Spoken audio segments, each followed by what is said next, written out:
Crank up the volume and get ready for real-world bird hunting by listening to the Wingmen podcast by Eastman's. Now your host, Todd Helms.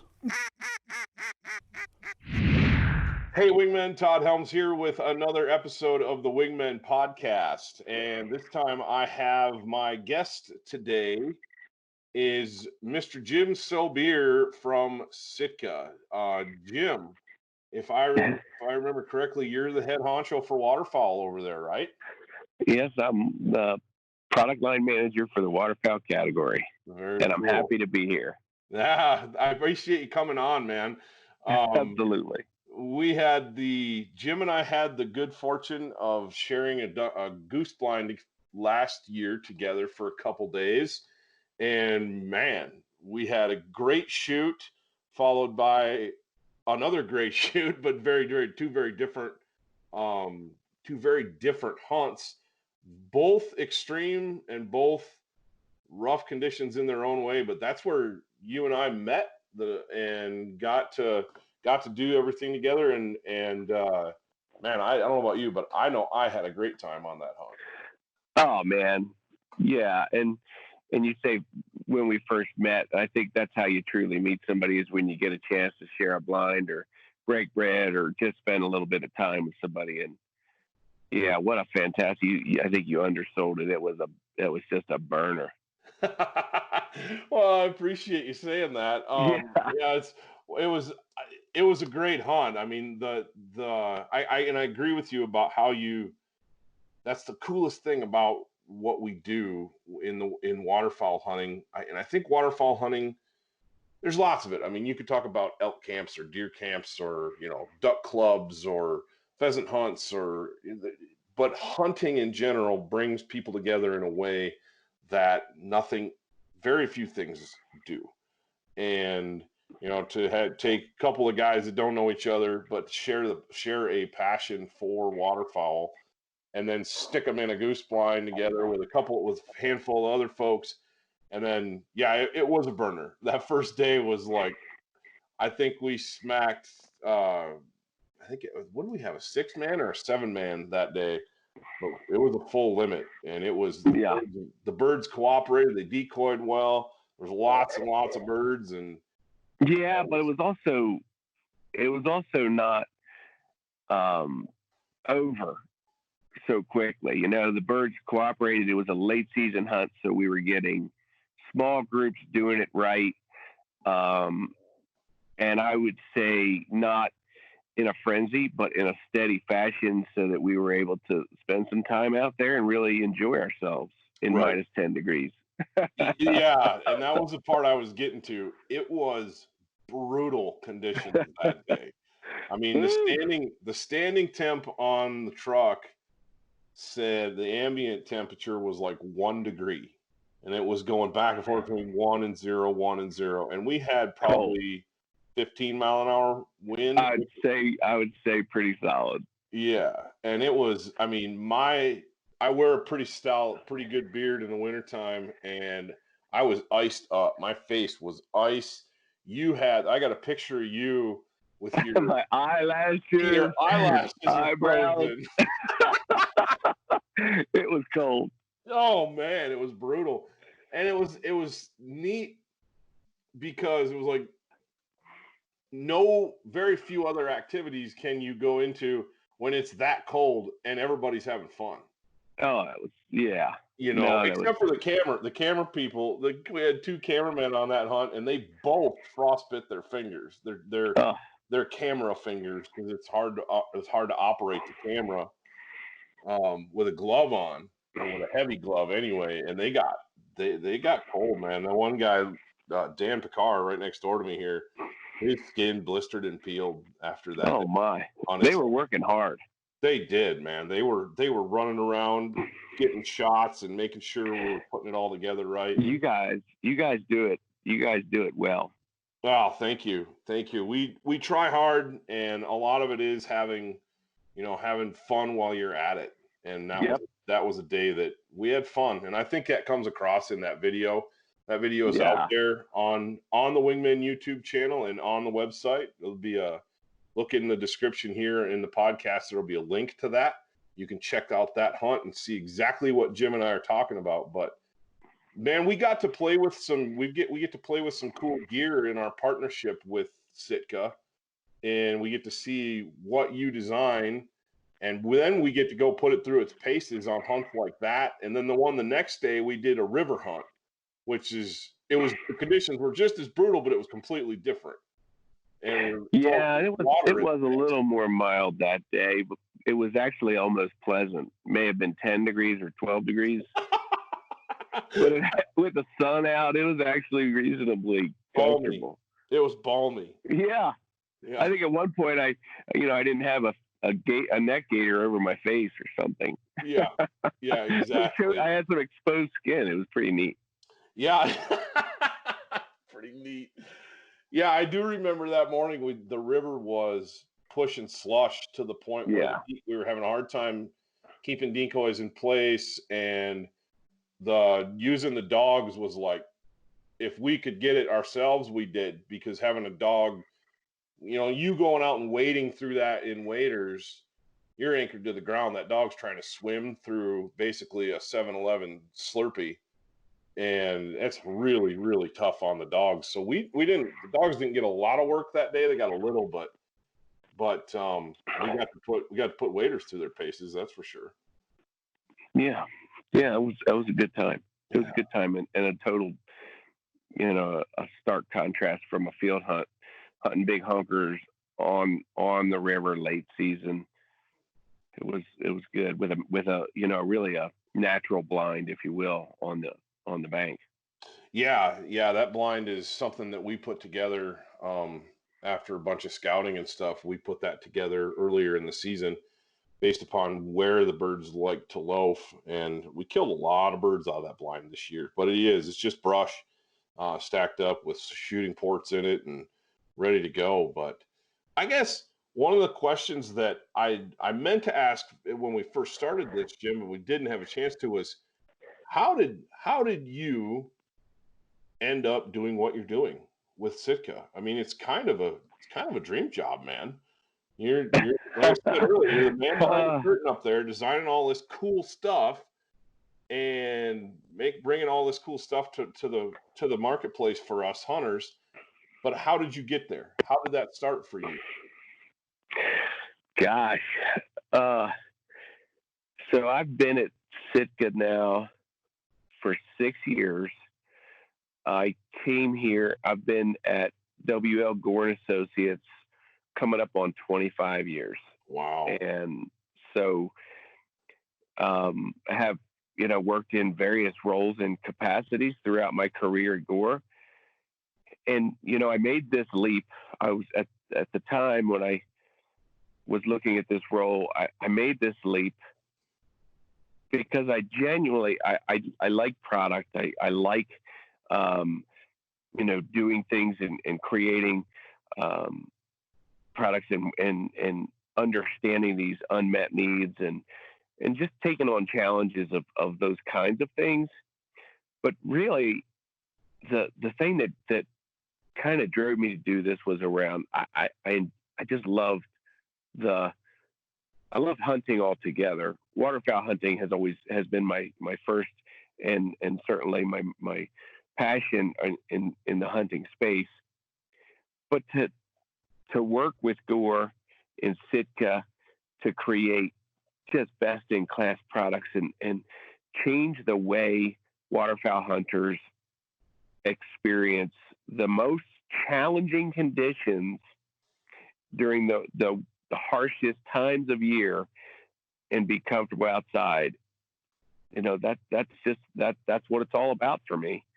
And we get to create different laminates, with different Gore-Tex laminate packages. We get to utilize the best insulations and best materials and best designers and best factories. And, it's just, that's how it goes. And that's what kind of brought me here. Different business roles, my education, my background, I have a bachelor's in occupational safety and health. I don't know that anybody knew that or would guess that. You know, you tell your kids you go to school and you get an education and you're going to use it in some, you know, form. And my career started out in that field, and then I moved over to environmental. I had a master's in environmental later in life, and I was running a business unit in that capacity. When I made the leap to Sitka Gear. So it's been really good and certainly a great opportunity. Sitka has grown, gosh, the growth has been crazy since I got here, and the waterfowl category was in its infancy when I started. So here I am.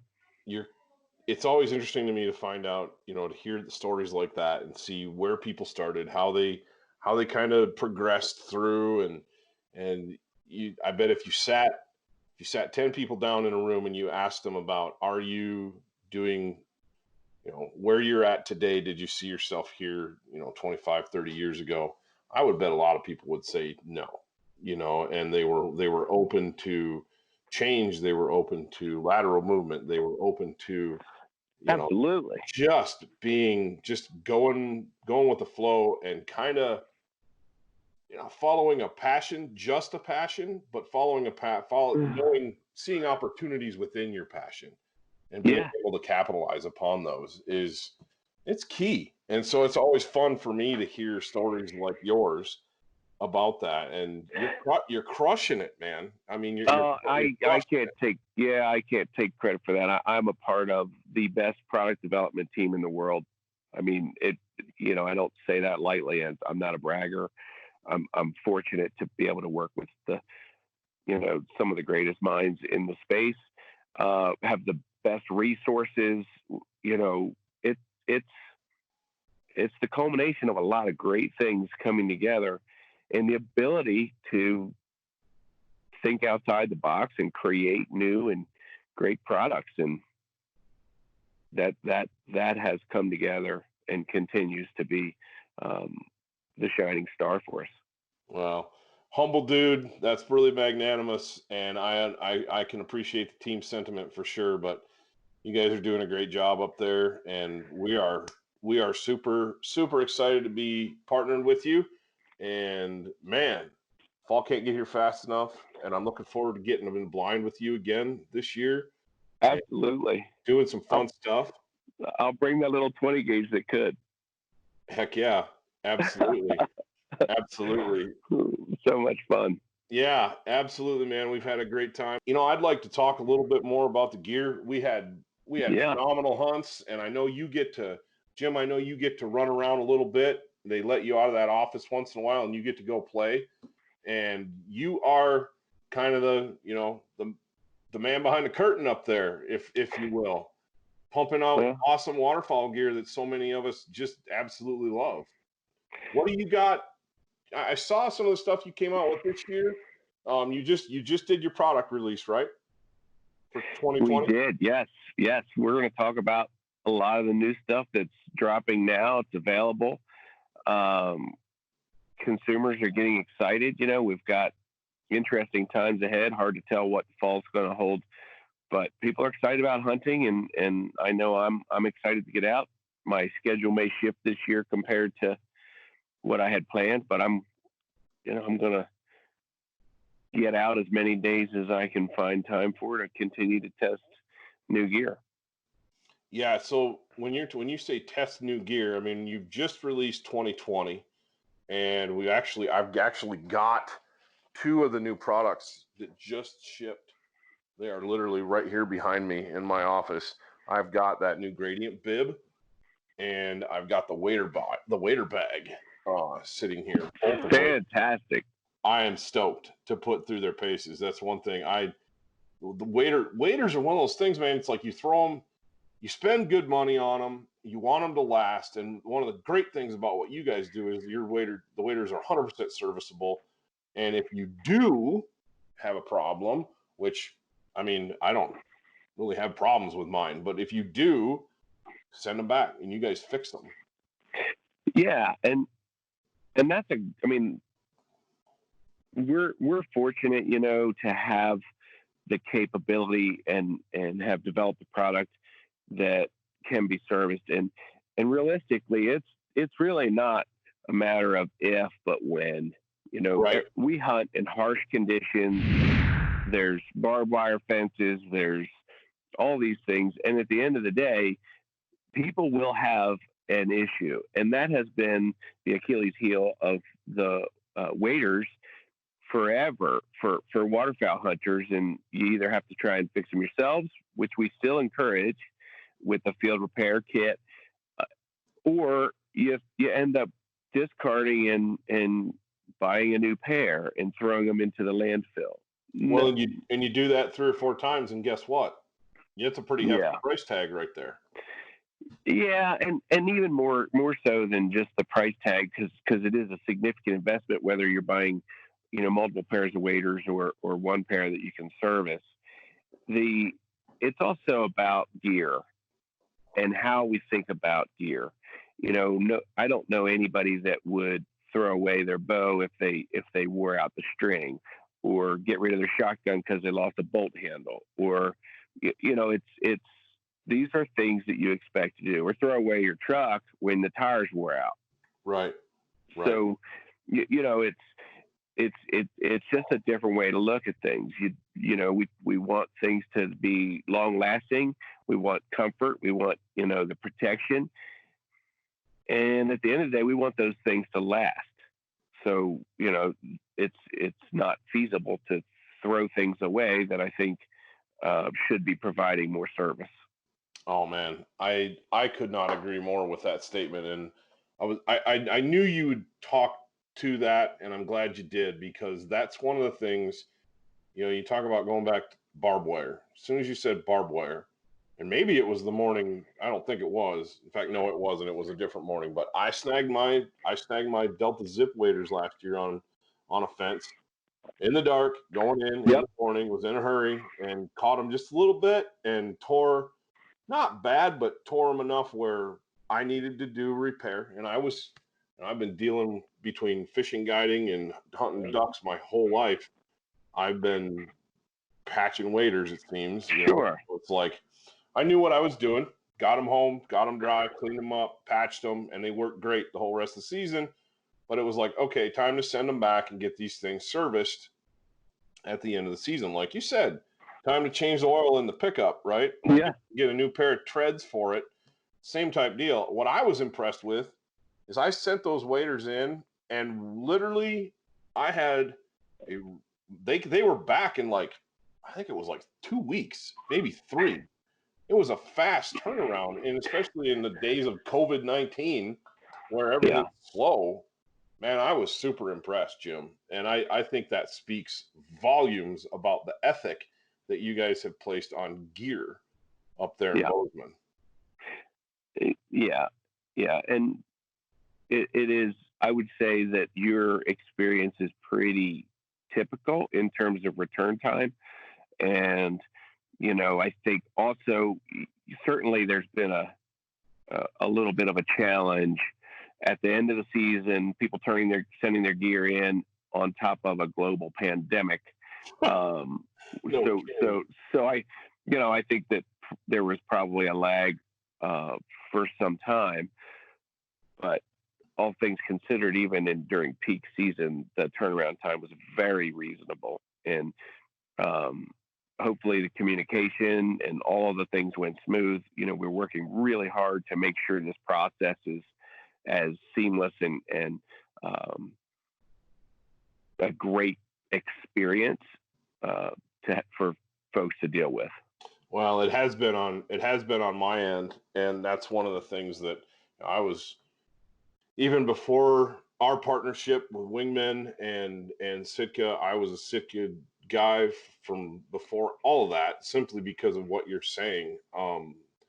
Just the treatment of the customer and the quality of the products and the idea that it is gear, and it's just a different paradigm, and you guys are killing it. You're knocking it out of the park, and I love it.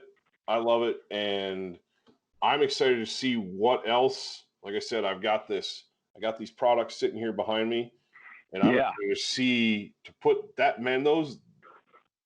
Tell me, if you can, tell me a little bit about the impetus behind that bib, because that thing looks awesome. Yeah. Oh, wow. So, like a lot of products and inspiration for products, we don't really look to the hunting space, exclusively. We look at similar applications that require extreme gear, and for this particular product, it's the question has been and continues to be, how do you manage to stay warm in a breathable wader? And there are other applications that are more severe, believe it or not, than waterfowl hunting, where breathable Gore-Tex laminates are able to provide a system to keep the wearer comfortable. Survival suits. So, survival suits are, for extreme conditions, and a layering option for those utilizes a compression resistant fleece. And so the first, I guess, reference product came from a military type application, where we're looking at that system building in an extreme environment. Not very different from our gradient pant that has been a part of our system, but for more extreme, colder situations, or for people that generally run cold anyway. Right. That's one of the things that I see on the forums and the Facebook groups, and where guys are talking about it. And a guy like me who runs hot, even in cold weather. I mean, that day we were out on the river, and you're like, it was like a balmy 10 degrees. I think I had on like a core heavyweight and a Fahrenheit vest. That was it. And that's pretty much what I hunt in all the time. And yet other guys that I hunt with here in the office, or friends that I have that hunt in the South or in other places, are like, how in the world do you stay warm? And I'm like, that's just me. Other guys are want something different, or even other conditions. It's dry here hunting in the West. It's dry. And it is. 10 degrees here is a whole lot different than 10 degrees in Kansas or Nebraska. No question. There's different kinds of cold. Oh man. I think that's, go ahead. Yeah, and so I think the inspiration, even for our gradient pant, was around compression resistance and loft.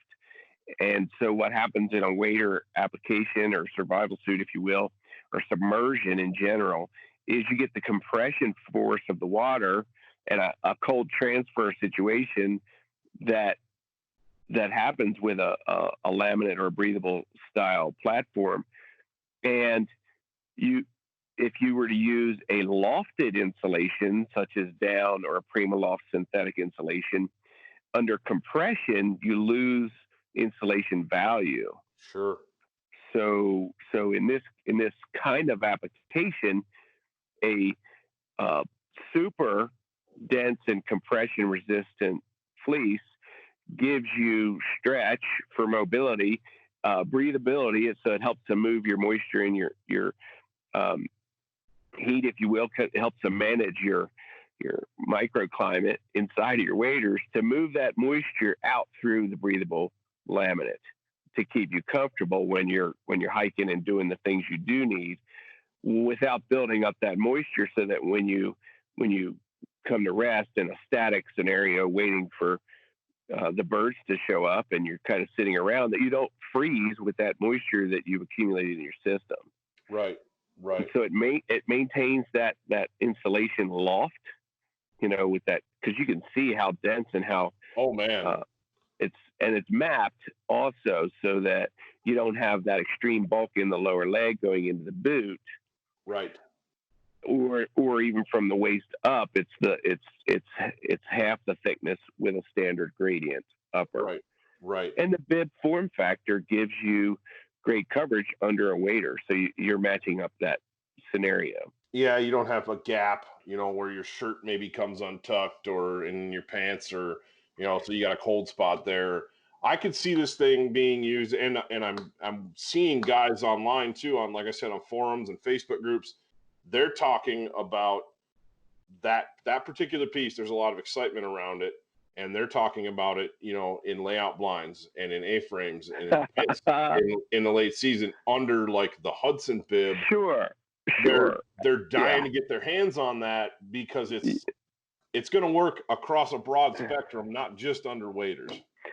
Yeah, for sure. It's going to be a great product for those that are trying to manage warmth right in their layering scenario or system.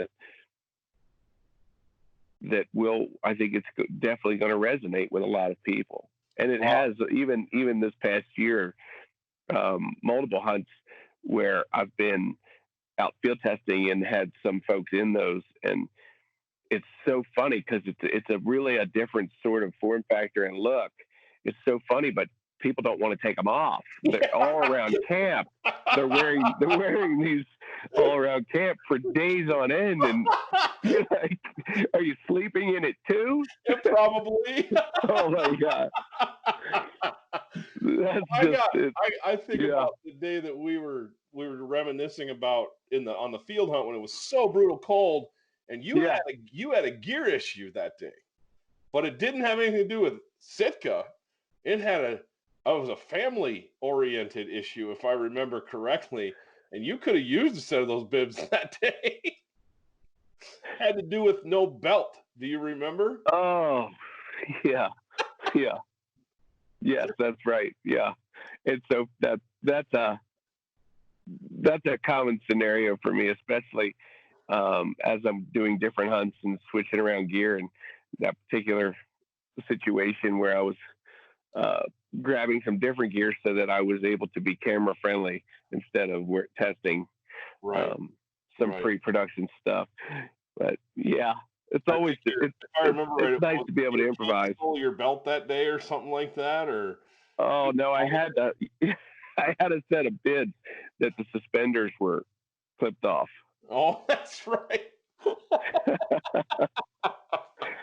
That I didn't realize until I got there. All in the name of better mechanical and amusement.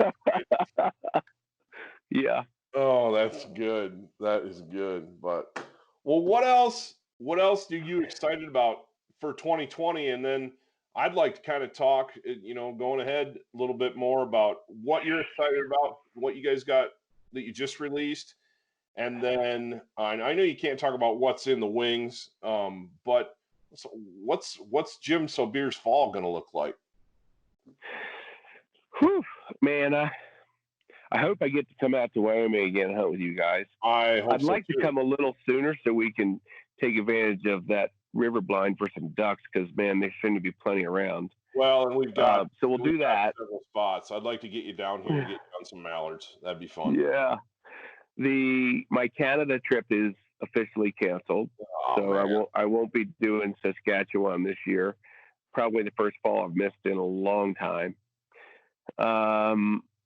Yeah, I have a family elk trip with my two brothers. There you go. Always excited about that. Little backcountry archery hunt with them, so that's an entirely different thing for me that we do every year. But most of my fall is spent in the waterfowl blind, so that's nice. Shoot, I don't know. It's going to be interesting to see. A lot of things in the air. I just saw today on my South Dakota application, I was applied for there and did not get drawn, so I'm unsuccessful. The dreaded unsuccessful email, a rejection letter. So I won't be doing South Dakota, evidently. That stinks. Yeah, so I don't know. We're gonna, it's kind of fluid right now. It really is. Well, the nice thing with is travel the way it is, we're not that far apart. So I was gonna say I'm gonna be doing a lot of, and I love hunting Montana. So, yes. Montana has a lot of great waterfowl opportunities. So when I'm home, I certainly am excited to hunt with my pals.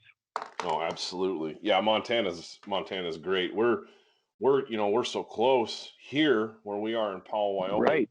that we double dip a lot, and it just so happens that a lot of times those birds on the Yellowstone and some of the tributaries of the Yellowstone, the weather will be bad enough to push them to there, but not bad enough to push them all the way down into Wyoming. And so we won't have hardly any birds here around Powell, but if we drive 50 or 60 miles to the north, right, there's birds. And then you got to play the permission game, and you got to do other things, but it's not easy, but it's an option. It's an option, and it's something that we like to try to take advantage of as well. So sure, we'll have to get you in on some of those. But yeah, what other gear do you got for 2020? I mean, there's a handful of things. Yeah. The new pack, the wader bag. Yeah.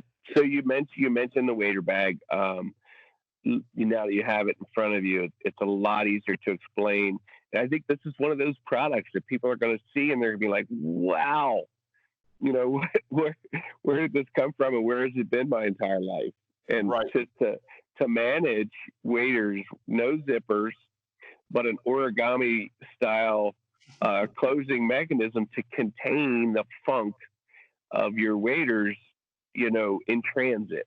Yes. And so, when you think about the why behind that product and the solution that we were trying to solve is, we have these wonderful waders, getting them to and from the field without just throwing them in the back of your truck or boat or whatever, and then providing a platform to stand on, to put them on, take them on, or put them on, take them off, with a built-in boot jack that we went through multiple iterations, 3-4 different 3D print before we came up with the mold and the exact design, and just have this I guess really a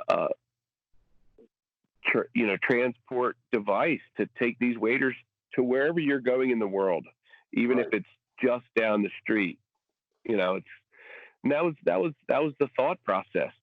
We and in the name of the same kind of platform around the waders, anything that we can do to make it simple and long lasting. So, not having zippers as closures, using all anodized aluminum hardware, because you're going to be standing on this thing. Right. And then closing it in a manner that really houses and contains them as a great shape, actually fits perfectly.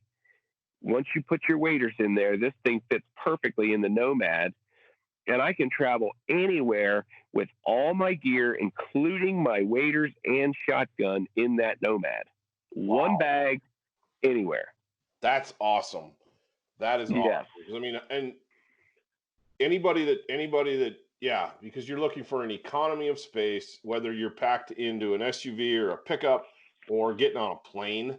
I mean, obviously, you're not going to put your shotgun in the Nomad if you're going on a plane, but yes, you can. Absolutely, I do.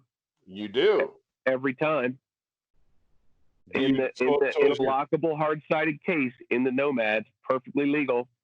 Just nice. Like if you were going to put a handgun in your bag, it has to be in its locked hard case, but that doesn't prevent you from putting it in the Nomad. Wow!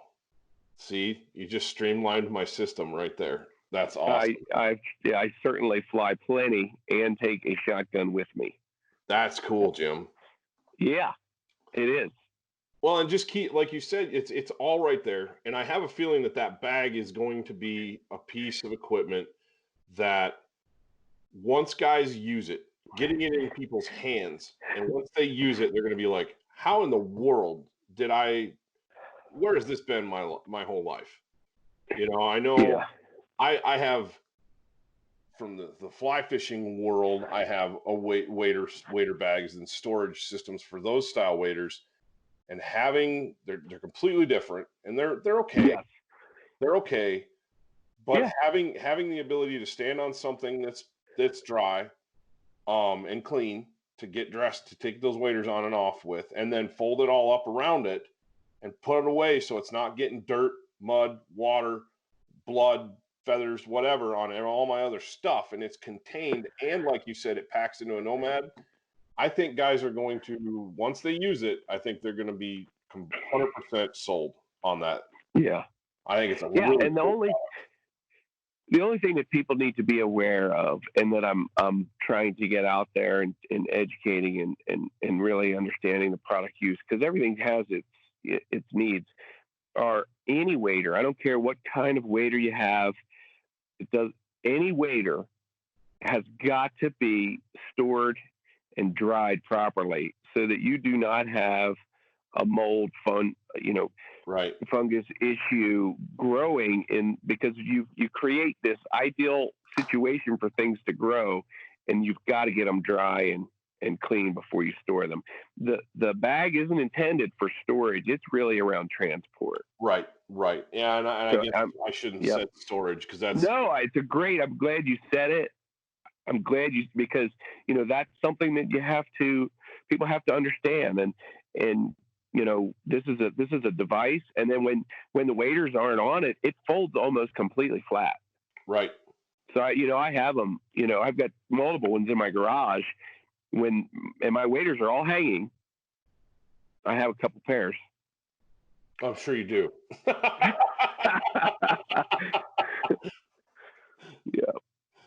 Yeah. So I think that's a great lead into that around storage and maintenance, and keeping your waders clean, reasonably clean, is I try and spray them off whenever I can, and then dry them, and then I'll hang them. Actually, I either hang them from the loop in the back with the boots resting on the floor, because I get that question a lot. How do you store your waders? Sure. Or upside down, hanging, by the boots in a boot rack. But basically, because you don't want to put a lot of continual stress on that seam, on that boot connection. There's no need to do that, but it's also just about you don't have any wrinkles, you don't have any folds this way. It's just the most relaxed way to have them, and they're going to stay dry. They don't have any issues with moisture being trapped. Sure. Do you turn your waders inside out after a long day and let them dry first inside out, and then dry them on the outside? What I end up doing, and it is I roll them down like turnout gear, like firemen would do a turnout gear kind of deal. So and then I fold them back on themselves, so that basically you get that chimney effect of the boot up through like the knee pads. Right. And then they just stand on their own. Yeah, they just stand on their own on the floor there. So then in the morning, I'm able to just jump in them and go, and they're dry and ready to go. Absolutely. Yeah, absolutely. That's pretty much the same thing I do, but just curious how the pro does it. Gotta ask. Oh God. Actually, it's not. Yeah, we all learn these things from somebody. This is actually one thing I'll give credit to Jeff Watt. He has always done that, and I saw him doing it early on, and yeah, it just kind of was something I picked up. Makes a lot of sense and works great. Yeah, cool.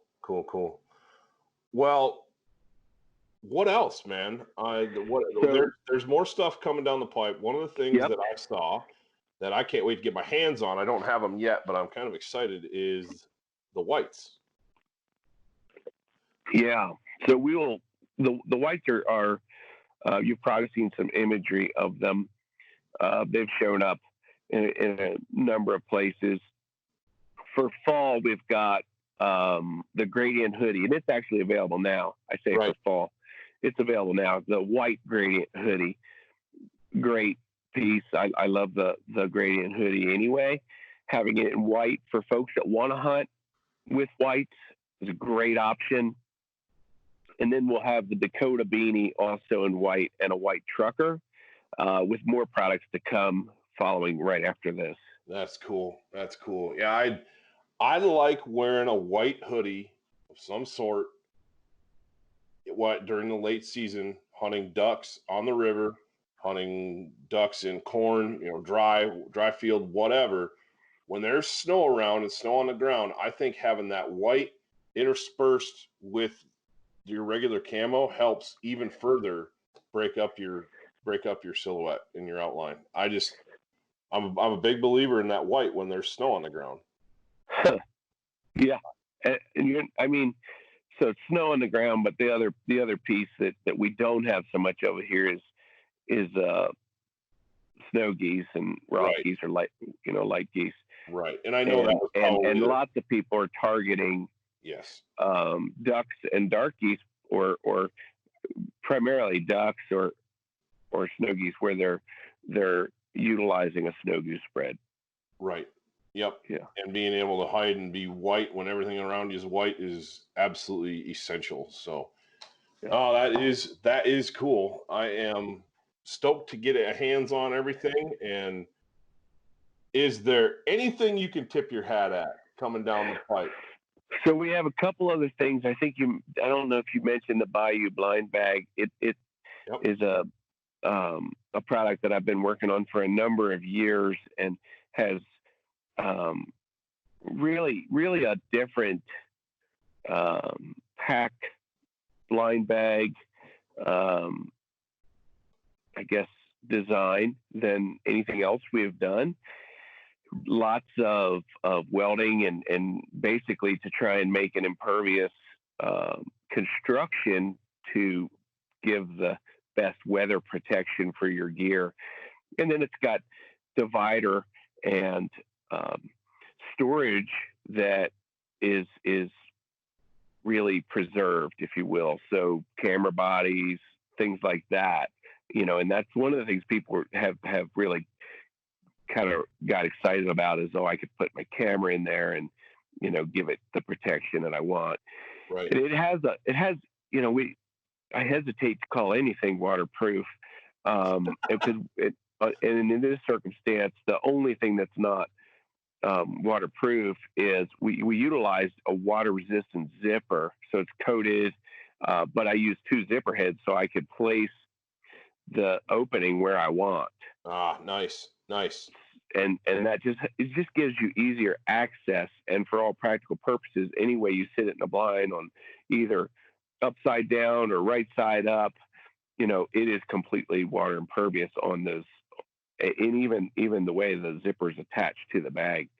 So it's, provides the most water protection or weather protection of any of our bags, and is, great for those folks that are in the boat or in those flooded fields and everywhere else like that. Right. Yeah. You don't realize how not waterproof your blind bag is until you start hunting out of a boat, and you're slogging around water, or you're in and out of a boat to get to your spot and it's sitting in the water all the time. Yes. It's like, whoa, I didn't realize it was not that waterproof. It's crazy. Well, it's crazy just, little things. Well, yeah, it's quite challenging. And you'll see when you get a chance to look at that product, all of the materials are welded to and built out like a shell, and the forms and construction, it's quite a complex product to create. Well, I'm stoked to get my hands on one. That's like I said. So we got that coming in, so I'm really excited, and I'm excited for the fall. Especially temps are like 90 degrees, and it's like I just want to be someplace where it's cold, hunting ducks right now. Yeah, I don't think either of us have any room to complain about the heat where we are. No, there's people that are having a lot worse. It was 39, I think, on Monday morning here. Nice. Yeah, we're a little more desert than you are up there in Bozeman, but it cools off every night here. It's in the 50s. Yeah, that's nice. It cools right off, and if I really get desperate for it, I just go up in the mountains, and it's in the 30s every night up there. So But yeah, those poor guys that live in Texas and in like Louisiana, and oh man, they don't get any break from it. No, and the humidity. Yeah. Oh, I don't know. Hats off. Yeah. I couldn't do it.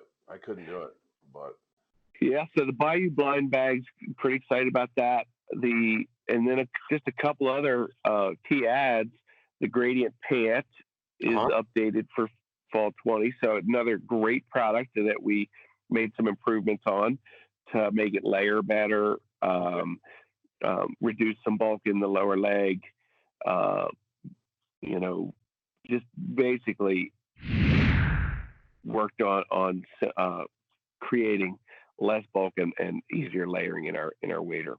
Sure. And then we have a Dakota Jacket. So, the Dakota Hoodie has been wildly successful. I love mine. The Dakota Jacket is, it shares all the heritage of the Dakota Hoodie with a full zip for guys that, including myself, that don't want to have to pull it on and over my head. I can layer more easily and remove the hood. So we have so many hooded options, right? That you have this stacking hoods kind of scenario, and some people like to wear hats and beanies and just to do away with the hood in the system. So Dakota Jacket will be, very similar in terms of use and warmth as the Dakota Hoodie, but with those couple of tweaks for a different user group that would prefer the lack of and the full zip. Right. Yeah. No, I can see that. I know, hunting with my dad, anything that he's got to pull on over, he's almost 70, and anything he's got to pull on like that over his head is kind of a chore. Yeah. Yeah. So that one's going to be very exciting. Tremendous value proposition. It's got our Gore-Tex Infinium with the wind stopper, just like the Dakota Hoodie, and that wind stopper is so great. It just gives you that barrier and maintains your warmth. But so I've got very a breathable story. I've got a Dakota Hoodie story from last fall.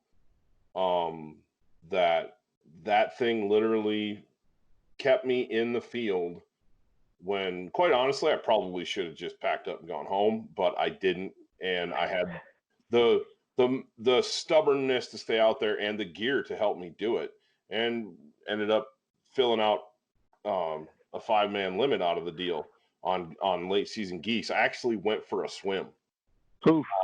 In the same river, same blind I took you to was afterwards. I was down there, and I went down around that big sweeping bend we had, knocked a couple birds down, and one of them sailed, and I ran down there, and the dog was I didn't have my dog that day. We only had one dog, and that dog was busy getting another bird, and I thought, I can just wait out and get that bird. It was dead bird floating down the river, and I got down the bank, scrambled down there, and I went to step in, and I stepped there. The river bottom was cut away right there, and I couldn't tell. And I was pretty deep anyway. I mean, it was up to my belly button, and in one step, I was over my head. I was floating. I had a shotgun in my right. Feeling. Had a shotgun in my right hand, and I stepped and grabbed the bird with my left, and I was floating. I mean, I'm swimming, going down the river. It's like 10 degrees outside. The water's 33. Yeah. And I was able to side stroke, got the goose, gun in one hand, goose in the other, and I side stroked over to where I get my feet back under me, got up. And of course, those waders, nice and form-fitting. I didn't get a ton of water inside the waders, even though I was completely submerged. I mean, all that's sticking out is my head and my arms. But the belt kept me from getting a ton of water in there. The way they're cut kept me pretty safe. And I was able to get back, and I went, I suppose I better put a jacket on here. And all I had with me that day was the Dakota Hoodie. And I pulled it on, and I stayed out there another like 2.5 hours. And we ended up filling out a limit, and I was comfortable. I mean, I was wet and I was clammy, but that hoodie was able to help me manage my core temperature to the point where I just kept hunting. That's fantastic. It was awesome. It was awesome. Yeah. So, I mean, that was my choice not to bag it, to just stay out and go. But Sure. in a situation where you don't have a choice and you have, Yeah. like, you have that layering option, that's pretty cool. It's pretty cool where you may get in a boating accident, or you may go in, take a drink, and then you've got to tough it out until you can get help. And you have that extra layer to put on. That's impressive for a piece of gear to be able to do that. Yeah. That's a tough one. Hey, yeah. And it's just a challenging environment we're in, in and around the water. Waterfowl hunters are constantly, trying to stay dry. Yeah, absolutely. Absolutely. Some of us not so successful. That me included, right here, guilty. Oh, we've all had our opportunity to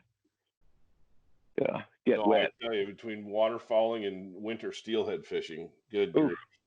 Yep. I've been wet and cold a few times, but it is what it is. But yeah. Oh, cool. Well, I am stoked for the new products, to get them all. Like I said, I've got my hands on a couple. I'm really excited to see the rest of them and put them through the paces. And Absolutely. Jim, it's been awesome visiting with you. I appreciate your time. And the last question I have is, if Jim Saubier could only hunt one bird for the rest of his life, what would he do? What would it be, and how would he do it? Gosh, why do you got to do that?